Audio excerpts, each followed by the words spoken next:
Hi guys, BSc nursing का number 1 channel study medium में आप सभी का स्वागत है। अगर बीएससी नर्सिंग का आप लोग तैयारी कर रहे हैं तो ये सीरीज आप लोग के लिए बहुत इंपॉर्टेंट है। अगर आप सभी को क्लासेस एक साथ देखना है तो डिस्क्रिप्शन बॉक्स में लिंक दिया गया है, और अगर आप अच्छे से तैयारी करना चाहते हैं तो आप हमारे ऐप के साथ ज्वाइन हो जाइए, जिसका लिंक हमने डिस्क्रिप्शन बॉक्स में दे दिया है। वहाँ पे आपको कोर्स मिल जाएगी जो सबसे सस्ती होगी। वहाँ पे आपको एक पीडीएफ भी मिलेगा। अगर ये पीडीएफ आप पढ़ लेते हो तो इससे बाहर एक भी प्रश्न नहीं पूछा जाएगा। तो चलिए शुरू करते हैं आज का वीडियो। हमारा फर्स्ट क्वेश्चन है, किसी अभिक्रिया में उत्प्रेरक अभिक्रिया की गति को घटाता है, अभिक्रिया की गति को बढ़ाता है, अभिक्रिया की गति को बढ़ाता और घटाता है, इनमें से कोई नहीं।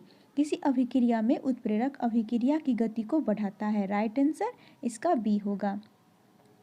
नेक्स्ट क्वेश्चन है, निम्नलिखित में से कौन कथन सत्य है? आणविकता वेग निर्धारक प्राथमिक चरण में स्टोइकियोमीतीय गुणांक का योग होता है। अभिकर्मक अणुओं से प्रत्येक से उत्पाद संघटक बनता है। संघटक के समय अभिक्रियक अणुओं का कोई भी अभिविन्यास होने पर भी रासायनिक परिवर्तन हो जाता है। या आर्हेनीय समीकरण से वेग निर्धारित नहीं किया जा सकता। इसका right answer option number A होगा। आणविकता वेग निर्धारक प्राथमिक चरण में स्टोइकियोमीतीय गुणांक का योग होता है। यह कथन सत्य है। The correct answer option number A. चलते हैं नेक्स्ट क्वेश्चन की ओर। निम्नलिखित में से कौन सा कथन असत्य है? इसके ऑप्शंस हैं, कोटि एवं आणविकता एक समान होती है, अभिक्रिया की कोटि शून्य अथवा भिन्नांक हो सकती है, संतुलित रासायनिक समीकरण से हम कोटि का निर्धारण नहीं कर सकते, या कोटि का निर्धारण प्रयोग द्वारा होता है।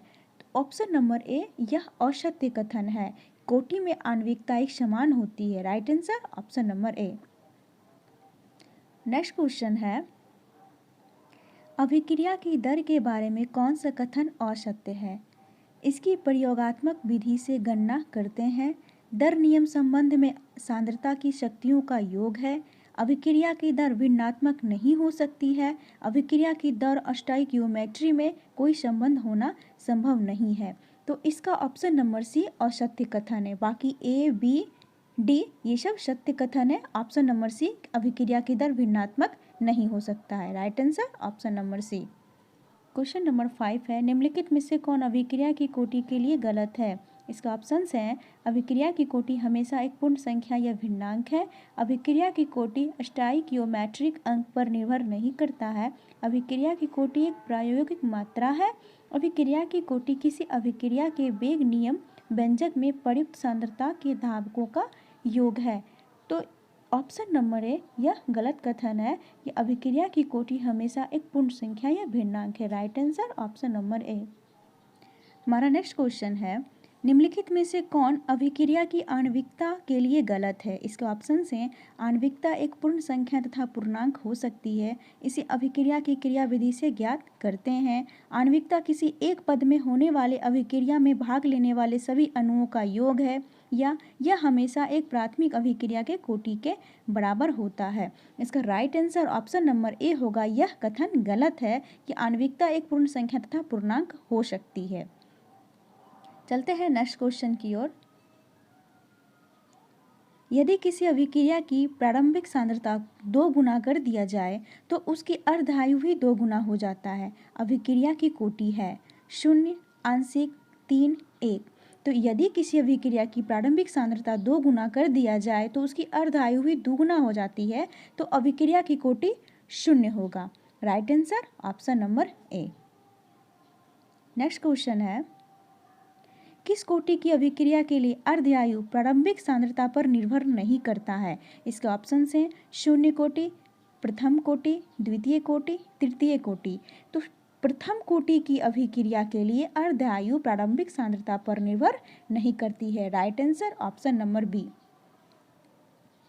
हमारा क्वेश्चन नंबर 9 है, वेग स्थिरांक की इकाई इनमें से किस पर निर्भर करती है? अभिक्रिया का वेग, अभिक्रिया की कोटि, अभिक्रिया की आणविकता, इनमें से सभी।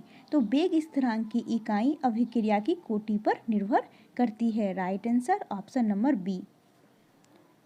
क्वेश्चन नंबर 11 है, किसी रासायनिक अभिक्रिया की संकीर्ण ऊर्जा निर्भर करता है। संघटन आवृत्ति, अभिकारकों की सांद्रता, अभिकारकों की प्रकृति या तापक्रम। तो किसी रासायनिक अभिक्रिया की संकीर्ण ऊर्जा अभिकारकों की प्रकृति पर निर्भर करता है। राइट आंसर ऑप्शन नंबर सी।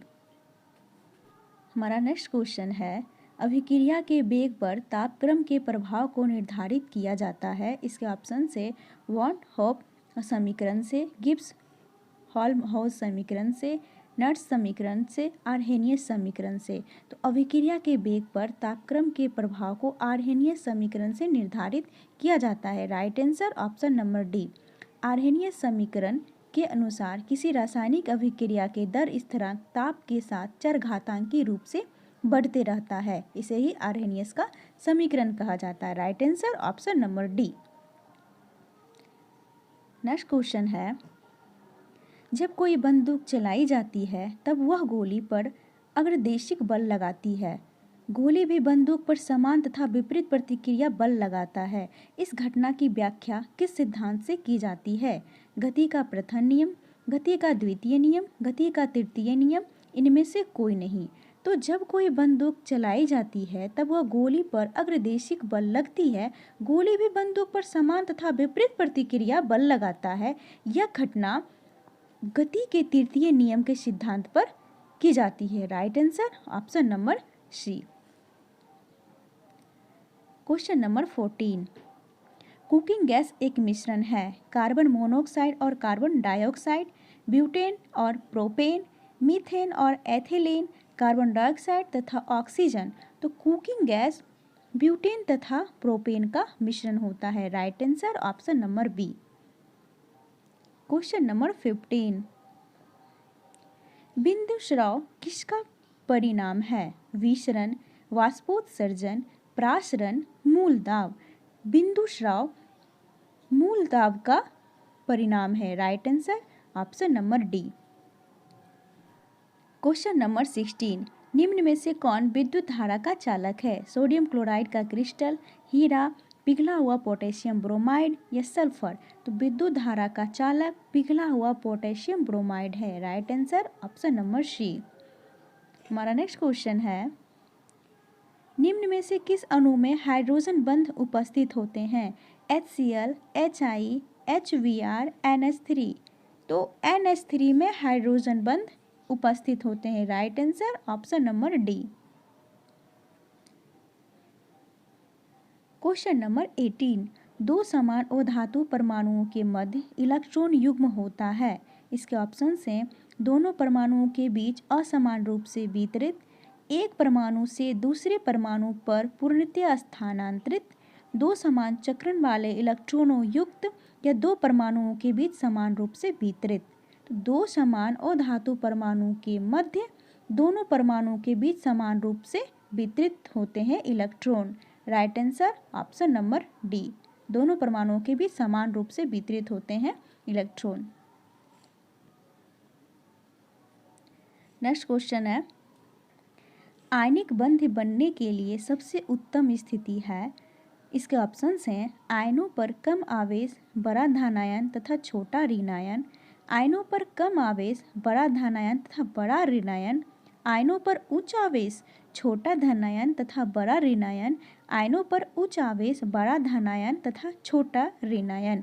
तो आयनिक बंध बनाने के लिए सबसे उत्तम स्थिति आयनों पर उच्च आवेश, बड़ा धनायन तथा छोटा ऋणायन है। Right answer option number D. Question number 20, NH4Cl अणु में पाया जाने वाला आबंध है सहसंयोजक, वैद्युत संयोजक, उपसह संयोजक, ये तीनों। NH4 अणु में पाए जाने वाला आबंध सहसंयोजक है, वैद्युत संयोजक है, उपसह संयोजक भी है। So right answer option number D. BSc nursing का अगर आप लोग अच्छे से तैयारी करना चाहते हैं तो आप हमारे ऐप के साथ ज्वाइन हो जाइए। वहाँ पे आपको पेड कोर्स मिल जाएगा बहुत ही सस्ते में, और अगर पीडीएफ डाउनलोड करना है तो वो भी आपको हमारे ऐप में ही मिलेगी बहुत ही शानदार 12,000 ऑब्जेक्टिव क्वेश्चन के साथ। अगर ये पीडीएफ आप पढ़ लेते हैं तो एक भी क्वेश्चन नहीं छूटेगा। वीडियो अगर पसंद आए तो लाइक कीजिएगा, सभी के साथ शेयर कीजिएगा और चैनल को सब्सक्राइब कीजिएगा। अधिक जानकारी के लिए हमारे दिए गए हेल्पलाइन नंबर पर संपर्क करें। तो चलिए मिलते हैं नेक्स्ट वीडियो में, तब तक के लिए बाय बाय।